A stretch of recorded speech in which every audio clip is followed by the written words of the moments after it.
ಅಣ್ಣ ಮೋಟರು 2050 ಎಷ್ಟಾಗುತ್ತೆ? ಅಲ್ಲ ನಾನು ಬರೋದಿದ್ರೆ ನಾನು ಕೊಡ್ತೀನಿ ಸರ್. 1.5 ಇಲ್ಲ ಸರ್ 5 ರೂಪಾಯಿ ಕಮ್ಮಿಗೆ ಹಾಕ್ತೀನಿ. ಮತ್ತೆ ಬಿಲ್ಲು ಕೊಡ್ತೀನಿ ನಾನು ಯಾವುದಕ್ಕೂ 1325. 1325. ಯಾಕಂದ್ರೆ ನಮಗೆ ಬರೋದಿದ್ರೆ ನಾವು ಕೊಡ್ತೀವಿ ಅಣ್ಣ ಇದ್ರ ನೆಕ್ಸ್ಟ್ ಯಾವ್ದು ಬರುತ್ತೆ? 2050 ನೆಕ್ಸ್ಟ್ ಸರ್ 195 ಆಗಿ ಹಾಕ್ಕೊಡ್ತೀನಿ ಸರ್.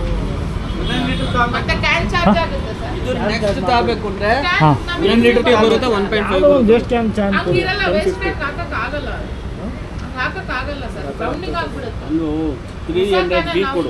ಅದು ಲಾಭಕ್ಕಲ್ಲ. ಇದಕ್ಕಿಂತ ಹೈಯರ್ ವರ್ಷನ್ ಪ್ರೈಸ್ ಕೇಳ್ತೀನಿ, ಸರ್ವಿಸಿಗೆ ಬಿಟ್ಟು ಹಿಂಗೆ ತಗೊಂಡು ಹೋಗ್ತೀನಿ. ಇದು ಕೂಲೆಂಟ್ ಎಷ್ಟಾಗುತ್ತೆ? ಕೂಲೆಂಟ್ ಯಾವ ಗಾಡಿ ನಿಮ್ದು? ಹಾಂ ಕೂಲೆಂಟ್ ಆಯಿಲ್ ಬರುತ್ತಲ್ಲ ಯಾವ ಗಾಡಿ ನಿಮ್ದು? ಇದು RC 390. RC 390. ಅದು ಒಳಗಡೆ ಇರೋದು ಗ್ರೀನ್ ಕಲರ್ ತಾನೇ ಕೂಲೆಂಟ್ ಆಯಿಲ್? ಹಾಂ ಗ್ರೀನ್ ಕಲರ್. ಅದು ಕೇಳಿದ್ನಲ್ಲ ಸರ್ 195. 210. ಅದು ಎಷ್ಟು ಲೀಟ್ರು? ಅದು 1 ಲೀಟರ್. ನಿಮಗೆ ಬಿಲ್ಲ ತೋರಿಸ್ತಿರ್ಬೇಕು ನಾವು ಹಾಕಿರೋದು. ಬೆಳಗ್ಗೆ 15 ಲೀಟರ್ ಕೊಟ್ಟಿದ್ದಾರೆ. ಇದು ಹಾಕ್ಬೋದು ನಿಮಗೆ. ಇಲ್ಲ ಇನ್ನು ಹೈಯರ್ ಕಾಸ್ಟ್ಲಿ ಹಾಕ್ತೀನಿ ಅಂದರೆ ಪರ್ ಲೀಟ್ರು 90 ಮಾಡ್ಕೊಳ್ಳಿ ಹೋಗಿ. 1250 1250 ಪರ್ ಲೀಟರ್. ಏನು ಡಿಫ್ರೆನ್ಸ್ ಬರುತ್ತಣ್ಣ? ಇದು ಇಂಪೋರ್ಟ್, ಬೇರೆ ಕಂಟ್ರಿಲಿ ಮ್ಯಾನುಫ್ಯಾಕ್ಚರ್ ಆಗೋದು ವಿಯೆಟ್ನಾಮಲ್ಲಿ. ಹಾಂ ಇಲ್ಲಿಗೆ ಇಂಪೋರ್ಟ್ ಮಾಡ್ತಾರೆ ಅಷ್ಟೇ ಇವರು ಮೋಟಲ್ ಕಂಪ್ನಿ.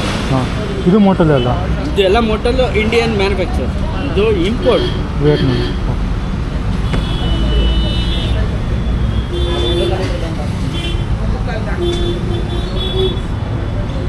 ಅಲ್ಲ 1.5 ಯಾವ್ದು 700 ತಗೊಂಡಿಲ್ಲ ಕನ್ನಡ. ಎರಡು ಸೇಮ್ ಪ್ರೈಸಾ ಇದು? ನೋಡ ಇದು ಚೆನ್ನಾಗಿರ್ತಂತೀರಾ? ಯಾವ್ದನ್ನ ಹಾಕ್ಬೇಕು, ಇದೆರಡು ಸೇಮ್ ಇದೆ. ಸರಿ ಅಣ್ಣ ಬರ್ತೀನಿ, ಒಂದು ಹಾಫ್ ಆನ್ ಅವರ್ ಮೆಕ್ಯಾನಿಕ್ ಕೇಳ್ತೀನಿ.